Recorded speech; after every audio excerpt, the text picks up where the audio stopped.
Hey, good morning, friends. Happy Wednesday. John Tracy here, and I'm super happy that you're here too, because we get to connect again for more midweek morning encouragement from God's Word. I don't know if you can see that or not, but I'm actually out here chilling with some of my alpaca friends.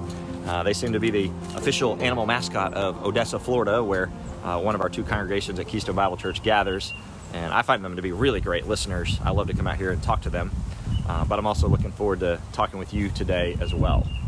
And I'm wondering if there's anybody out there, you're in the thick of it with your job or school or parenting, and man, you're just like, I cannot take any more pressure in my life. I am stressed to the max with what is being required of me in this season of time.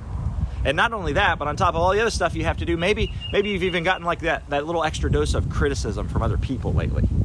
They've just been all too willing to inform you of all the things that you're not doing well, and either intentionally or maybe unintentionally implying that they would be way better at doing your job and running your life than you are, right? Anybody like that?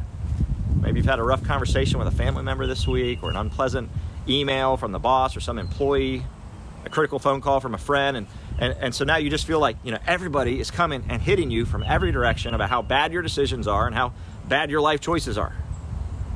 I don't know about you, but if you're like me, when you go head to head with criticism like that, you probably start, internalizing a lot of that, and you try to process and separate the truth from the error. And you start asking yourself things like, are they right? Am I a bad leader? Am I being selfish? Did I make the wrong decision?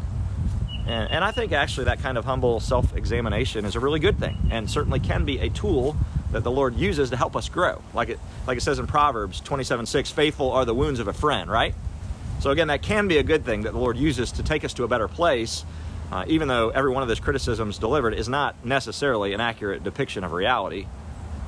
But that's not really what I want to talk to you about today. I want to focus on what is happening in our hearts when we're wrestling through one of those rough days, or a crazy week, or we're spinning from some difficult conversation, and we end up getting really depleted and stressed out and wounded to the point where even the smallest little things start to set us off.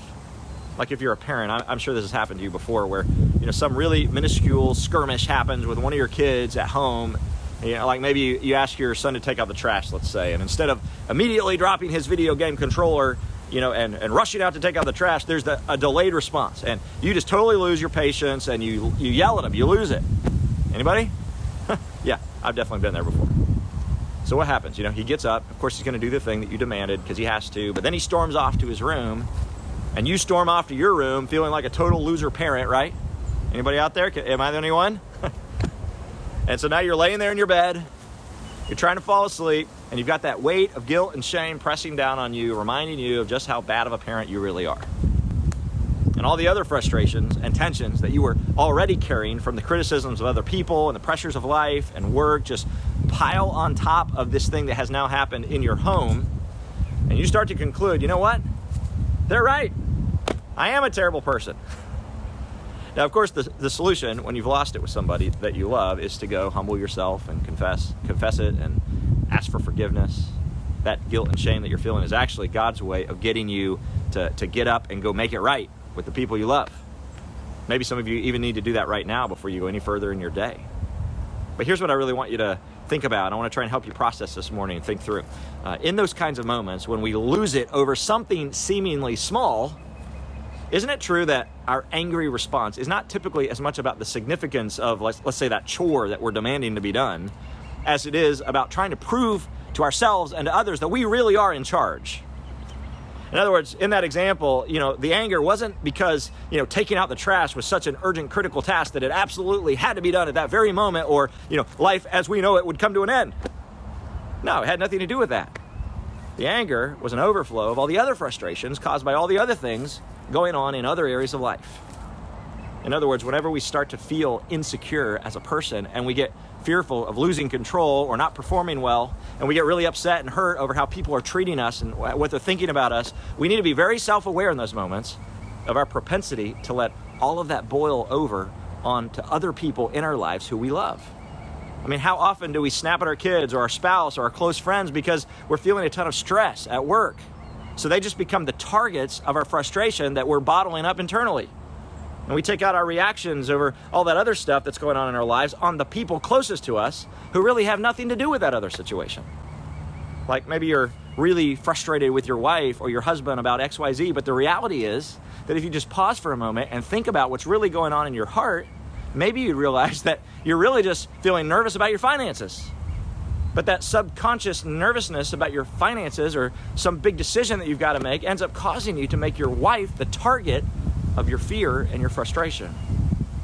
Or maybe some guy cuts you off in traffic on the way to work and you just scream at him in your car and get really mad at him. But the truth is, your anger isn't so much about him, is it? I mean, you don't even really know him, right? I mean, sure, his actions irritate you, but your overreaction is because you're using him as a target for all the other pressures in your life. And so I guess the question that I want us both to answer this morning is this: who in your life has been the target of your reactions based on something else that's going on in your life? Who has become that easy, go-to target that you and I are choosing to pour out our anger and frustration on? Who's taking the brunt of our stress because of something else that's going on that has left us with an empty tank internally? And what would it look like for us to stop and, instead of pouring all of that out on other people around us, instead choose to deal with the real source of the issue? Because what is the real source of the issue? Well, Jesus said in Mark 7:21, "For from within, out of the heart of man, comes all evil." So if we want to change the fruit of what is coming out of our lives, something has to change on the inside. Which is why Proverbs 4:23 warns, "Keep your heart with all vigilance, for from it flow the springs of life." You say, okay, if I want to change my heart on the inside so that, like it says in Proverbs, the springs of life will flow out into the lives of others around me on the outside, instead of the anger and frustration and tension that's flowing out right now, how do I do that? And to answer that, I want you to listen very, very carefully this morning to Psalm chapter 1. This is one of my go-to passages whenever I'm feeling like, I'm getting beat up from the outside and I'm emotionally depleted and physically exhausted and my soul just feels worn out. This is the solution. Psalm 1, we're on it. Are you ready? Listen carefully. "Blessed is the man who walks not in the counsel of the wicked, nor stands in the way of sinners, nor sits in the seat of scoffers. But," here it is, "his delight is in the law of the Lord, and on his law he meditates day and night. He is like a tree planted by streams of water that yields its fruit in its season, and its leaf does not wither. In all that he does, he prospers. The wicked are not so, but are like chaff that the wind drives away. Therefore the wicked will not stand in the judgment, nor sinners in the congregation of the righteous. For the Lord knows the way of the righteous, but the way of the wicked will perish." So whenever I'm running on spiritual empty and I'm stressed to the max, and it starts showing up in all kinds of different little emotional flare-ups and reactions with my kids and my spouse and my coworkers, those are all indicators that my soul is tired. My inner being is dehydrated and it's craving for something sustaining to quench my inner thirst. The roots of my heart are reaching out for the living waters of God's word, and when it's not in reach, I start to wither up like this tree that the psalmist describes. See, there's a huge difference between having a tired body and a tired soul. I mean, we're all working hard, aren't we? Really, really hard. I don't care what season of life you're in, I guarantee we'd all say something similar. We'd be like, "I'm really busy. I'm really tired. I'm busy as a dad or a mom or a husband or a wife, as an employee, as an employer, trying to make a sale, trying to finish the project, trying to produce another creative idea, trying to finish the school year well. I'm working to pay the bills and to provide for my family and to meet the demands of my busy life." See, we're all perpetually exhausted physically. But that kind of physical fatigue is very, very different from having a weary, worn out soul. In other words, being tired doesn't have to mean that I'm grumpy. Being exhausted physically doesn't have to mean carrying around anger and frustration and stress in my heart. In fact, physical exhaustion from working really hard can actually leave us feeling tremendously fulfilled when our souls are at rest. I mean, surely you've experienced what it is to go on a vacation to supposedly rest, right? And it's true that you don't really do any physical work while you're there. You just hang out at the pool or in some location for a few days, but then you come home and you actually feel more tired than before you left. See, that's an indication that maybe there's something deeper going on. Why didn't that provide any rest for me? And I think it's usually because my soul needs rest even more than my body. And the truth is that God has hardwired me to increasingly feel the unrest in my soul anytime I've moved away from the streams of living water.